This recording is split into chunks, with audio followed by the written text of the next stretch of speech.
Let's move on to the analysis of first news article. The article is about Yearbook 2021 released by Swedish think tank called as Stockholm International Peace Research Institute.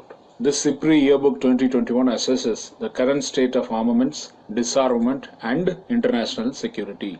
Now let's see some of the important findings. See, it says that there are 9 nuclear armed states and these 9 states are together possessing around 13,000 nuclear weapons at the beginning of 2021. This number was earlier 13,400 in 2020. There has been a decrease. Right now it is 13,080.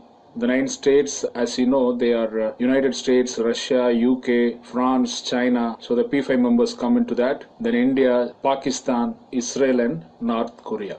Now, despite the overall decrease, the estimated number of nuclear weapons that are currently deployed with operational forces have increased. It increased from 3,720 to 3,825. And of these, 2,000 which almost belong to Russia or the USA, they were kept in a state of high operational alert. And know that Russia and USA together possess over 90% of global nuclear weapons. Both have extensive programs to replace and modernize their nuclear warheads, missile and aircraft delivery systems.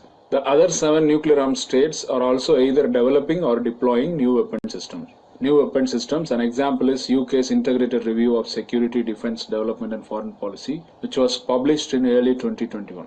It raised the ceiling for nuclear weapons from 180 to 260. If you take China, it is also modernizing and expanding its nuclear weapon inventory.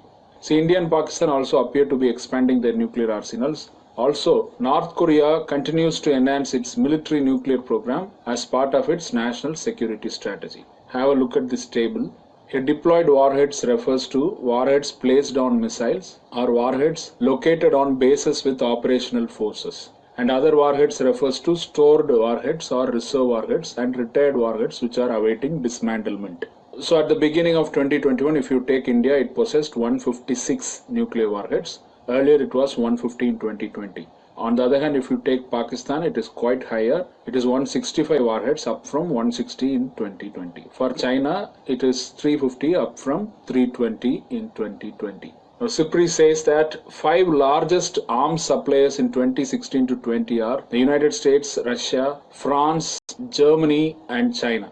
They accounted for 76% of total volume of export of major arms. The 5 largest arms importers, we could see Saudi Arabia, India, Egypt, Australia and China. These 5 countries account for 36% of total arms imports. Finally, let us see in brief about SIPRI. It is an independent international institute which is dedicated to research into conflict, research into armaments, then research into arms control and disarmament. It was established in 1966. It is based in Stockholm. See, the objective or the vision of SIPRI is to have a world in which the sources of insecurity are identified and understood, and it also works for a world where conflicts are prevented or resolved and peace is sustained.